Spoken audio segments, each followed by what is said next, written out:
Komið sæl og blessuð, kæru ljón. Lesturinn ykkar í kvöld er til ykkar ástinni. Við ætlum að kíkja aðeins á ástina.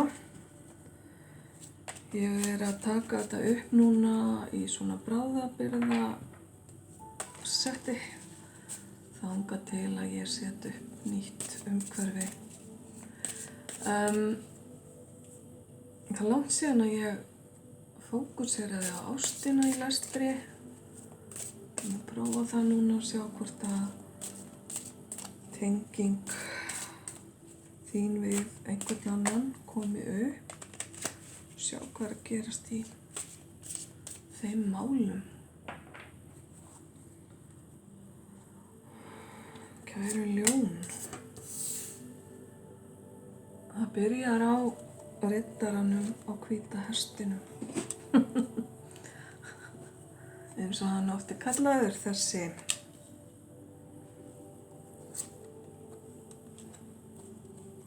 Við skulum sjá. Ok. Kæru ljón. Afsakið, kæru ljón.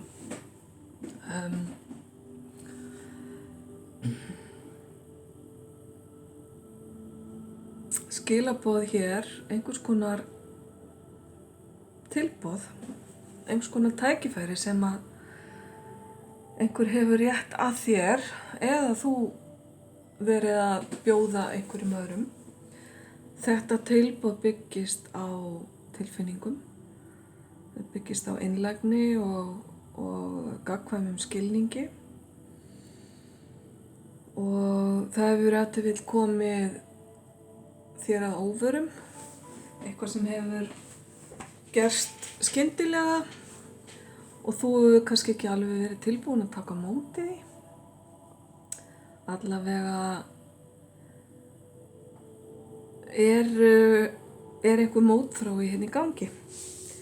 Nú ef að þú hefur verið að bjóða einhverjum öðrum part af tilfinningunum þínum og hefur verið að vonast til þess að því hafi verið vel tekið, þá hafa kannski verið einhver vonbrigði hérna með það. Því að það er eins og hafi verið hætt við eða allavega ekki neitt svona fullnaðar sigur sem hefur orðið og þar af leiðandi hefur þú líklega, kæra ljón, dregið í hlé.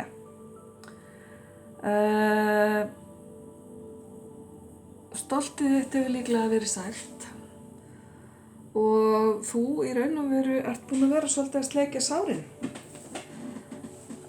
En þú þarft ekkert að örvænta, kæra ljón, því að það eru góðir hlutir að gerast í kringu þig þó að þessu tilboði þínu hafi ekki verið vel tekið eða þú hefur ekki viljað þekkjast eitthvað boð frá öðrum.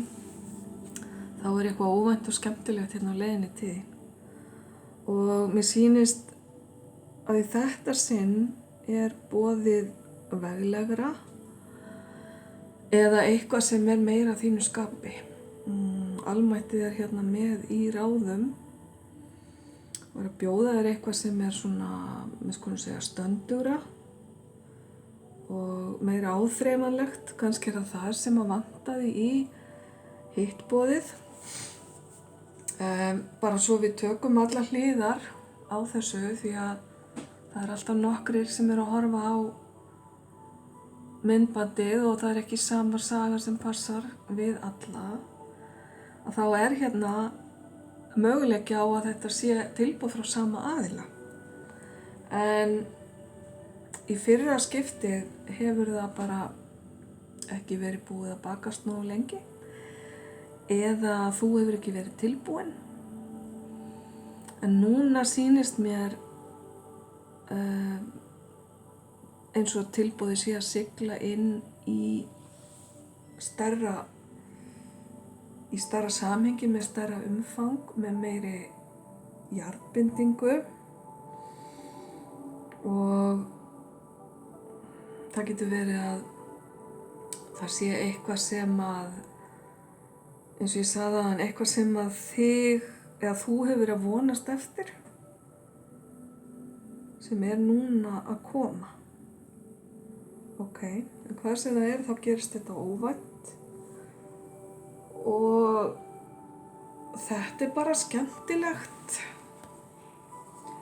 Ef þú ert í sambandi, kæra ljón, þá þetta einhvers konar uppfærsla, skulum við segja, á sambandinu. Meiri skuldbinding eða verið að gera sambandi sýnilegra út á við. Lukkuhjóli sem hérna getur verið svolítið óáreiðanlegt spil, en það má alltaf búast við hinu óvænta þegar að það birtist. Og ég veit að sumum finnst ekki gaman að láta koma sér óvart. Ég held nú að ljónin séu svona upp til hópa alveg til í það. Þannig að þú getur bara látið þig hlakka til, kæra ljón. Ekki vera að eyða of miklum tíma í að liggja undir feldi eða sleikja sárin. Það sem að særði þig búið og alveg óþarfi að vera að eyða orkunni þinni of lengi í það. Vertu bara ánægt, kæra ljón, að það sé eitthvað betra fyrir þig framundan. Og hvað skal segja? Oft það bara þannig að þegar eitthvað gengur ekki upp, þá ástæða fyrir því og það jafnvel vegna þess að það bara ekki okkur ætlað. Ef þið eru forliðatrúar eins og ég. Og það einhvern veginn virðist alltaf standast. Og þá bara að gera að syrgja og sleppa svo tökum. Og láta það ekki eiga of stóran þátt í lífið þínu. En við skulum kíkja aðeins lengra, sjá hvað kemur hérna í viðbót. Þú átt nú eftir að hugsa þig samt sem áður, kæra ljón. Þú stekkur ekki á eitt eða neitt, sko. Þú ert var þig eða vör þig og vilt fá að sjá aðeins meira. Það að segja að það kannski verið að rétta þér hönd, en þú vilt fá að sjá allan handlegginn. Þú ert að bíða eftir því, eða munt bíða eftir því að hlutirnir taki á sig sterkari mynd. En síðan held ég að þú eigi nú eftir að sjá það góða í þessari stöðu og þú verði tilbúin að fagna með aðilanum sem að boðið kemur frá. Sá aðili sem kemur upp í huga þinn þegar ég tala þetta aðilinn sem ræðir. Það bara ósköp einfalt.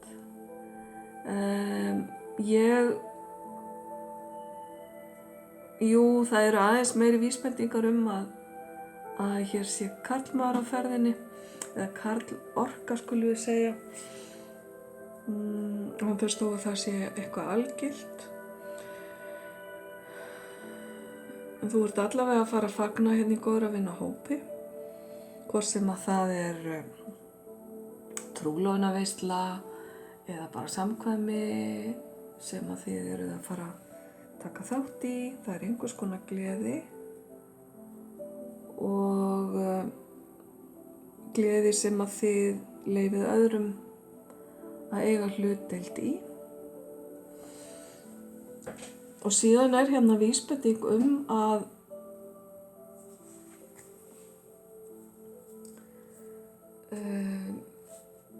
þið eru báðir aðilar eru tilbúnir til að endurmeta og taka lífið svolítið föstum tökum og skoða hvernig líf viljið þið eiga í dag. Það að segja taka fortíðina svolítið út endurmeta hvað gekk vel og hvað ekki. Ef þetta er aðili sem að þú hefur verið áður í miklum samskiptum eða sambandi við, þá þurfum við ef til vill að endurskoða þau samskipti. Af því að hér er verið að tala einhvers konar dómsdags orku, það er að segja að þið eru að rísa upp úr hinu gamla. Tilbúin að taka á móti hverju því sem að lífið gefur ykkur. Gabriel erkiengill er hér í þessu spili og hann er að kalla á fólk til góðra verka. Hann er að kalla á að fólk rísi upp og taki líf sitt til endurskoðunar og betrumbæti. Þó að spilið heitir Judgment, þá felur það ekki í sér að þið eða þú eigið að dæmi ykkur hart, heldur er þetta tækifæri til þess að betrumbæta hluti. Þannig að þetta sambandi eða þessi samskipti eiga eftir að kalla kannski á þær breytingar í ykkar lífi að þið forðist gildrurnar úr fortíðinni og tileinki ykkur svolítið nýja samskiptamáta eða nýjar reglur að lifa eftir. Það getur hafa verið bara einhvers konar doði í gangi, að þið hafi ekki verið tilbúin að svara kalli hvors annars. Og þessar tvær manneskjur sem ræðir hafi verið of uppteknar af sjálfum sér. En núna er bara komin tími á að fókusa meira á það sem að þið hafið ykkar á milli, á sambandið og að byggja eitthvað í kringum það. Það eru vissulega tilfinningar hérna í þessum spilum en það er mikil svona praktísk orka samt sem áður líka. Og þetta er bara eitthvað nýtt, alveg nýtt og fallegt sem að verður bara gleðilegt fyrir þig, kæra ljón, að taka á móti. Með þessu gæti komið nýr fjárhagslegur grunnur líka. Og það til vill gerist þegar tveir aðilar taka sig saman til að takast á við hið dagsdaglega, að þá verði þeir sterkari fjárhagslega. En ég ætla að taka síðan hérna nokkur spil sem að sýna og tala samskipti. Þetta getur verið eitthvað sem að þú, kæra ljón, eða hinn aðilinn viljið tala eða segja hinum. Og ef til vill er þetta eitthvað sem þið þurfið að ræða. Og það kemur hér spil sem heitir fíkn. Ok, fíkn getur verið margs konar. Kannski er þetta eitthvað sem að þið hafi verið að glíma við, annarkvort báðir aðilar eða annar. Fíkn getur verið,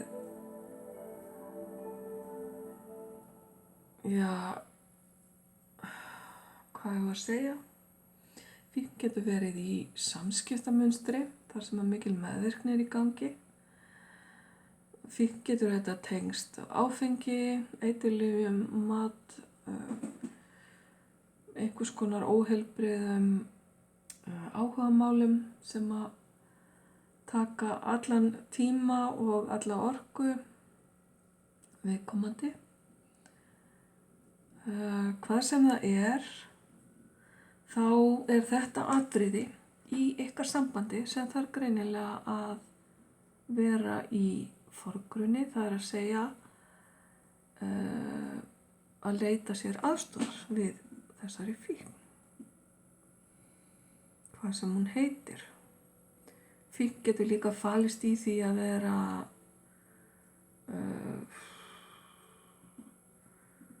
hvað segir maður á enskunni, obsession, sem sagt að vera heltekin af einhverju og að geta ekki geta ekki lifa lífi sínu án hinnar manneskjunnar. Það auðvitað getur farið út í öfgar. Og það að vera með sjúklega stjórnsemi á makann, það auðvitað partur af fíknmönstri líka. Þannig að, þarna dálítið stór þáttur sem þarf að skoða og þetta ábyggilega algengara í sambandum heldur maður heldur. Annað spil varðandi samskipti.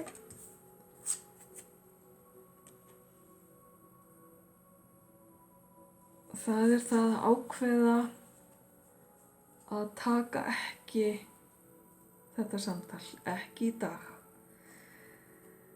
Að vera særður og geta ekki hugsað sér að standa frammi fyrir manneskju til að ræða málin, að forðast ákveðna aðstæður, forðast að horfast í augu við hlutina, hreinlega, forðast ákveðna manneskjur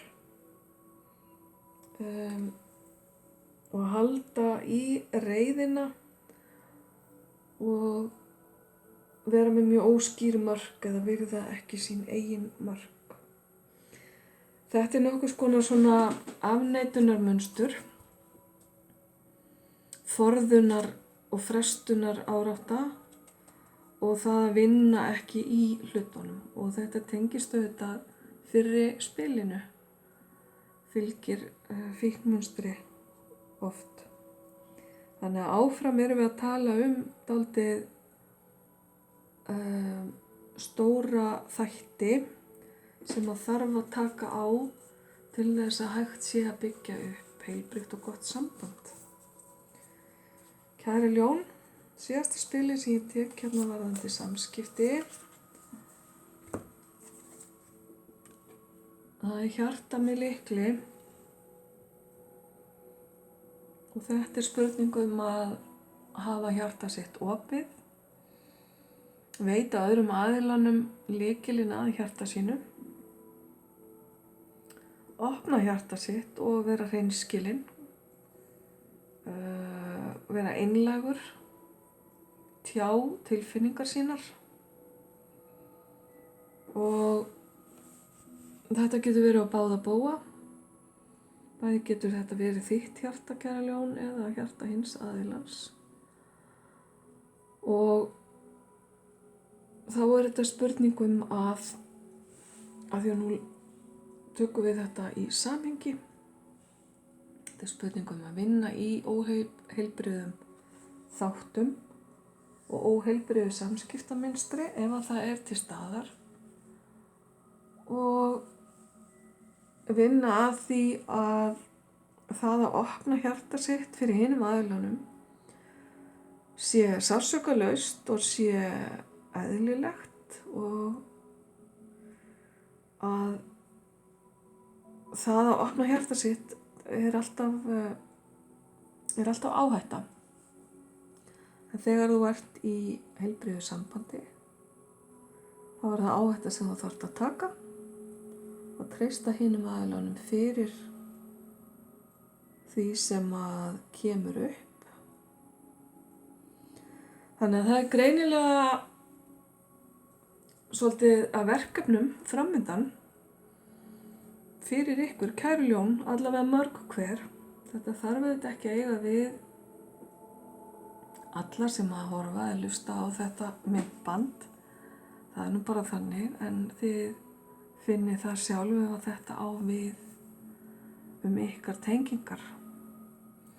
Allavega lukkuhjólið þarna með eitthvað óvænt og skemmtilegt og fögnuður og upprisa framundan sem að vonandi bendi til þess að vel verði unnið úr þessum málum. Þá ætla ég bara að þakka ykkur kærlega, kæru ljón, fyrir að horfa og hlusta. Gangi ykkur vel með þetta. Ljós og kærleikur.